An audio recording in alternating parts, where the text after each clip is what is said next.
Israel. From Florida to the Midwest to Central Europe, heavy rains and major flooding are causing havoc for millions of people. This as the year's first tropical storm makes landfall in Florida. George Thomas has the latest. Sandbags are a must for this kind of stuff. Residents along Florida's west coast from Tallahassee down to Fort Myers are prepared. The house that we're living in is very close to the river, so we're really worried that it's going to flood. By late Thursday into Friday, Tropical Storm Andrea is expected to bring 45-mile-per-hour winds to the coastlines of Georgia and the Carolinas.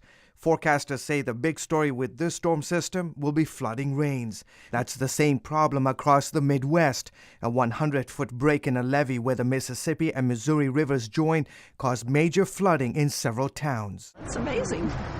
Just a thing that happens, and but you can't stop the river. Can't stop it. People living in the area frantically tried to shore it up with sandbags, but the water kept pouring over. 2 other levees were also breached. I have a whole new respect for people that live near floodplains or anything like that, levees and stuff. It's totally different feeling than I've ever had. The result, numerous homes and businesses underwater. We've got each other and, life goes on. I mean, this is part of living on the river. Heavy rain last week caused a sudden rise in the Mississippi, the Missouri, the Illinois, and several small rivers. The rivers are on the way down at many locations.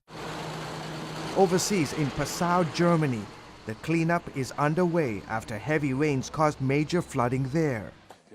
My existence is destroyed.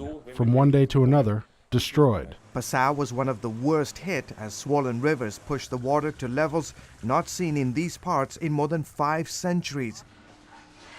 The toll of the devastation is only beginning to set in.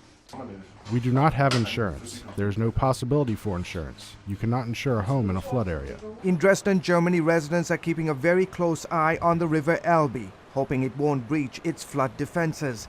The Danube, another of Europe's great rivers, has caused major flooding in southern Germany. At least 16 people have died and several are still missing. Floods also deluged parts of Austria and Switzerland. In the Czech Republic, firemen in one town went door to door evacuating residents as floodwaters there continue to rise. At the moment, we have about 8 feet of water inside the house. Maybe the water will reach the first floor. It's a pity for all those who have the same problem. The good news is residents in Central Europe can look forward to drier conditions in the coming days. George Thomas, CBN News.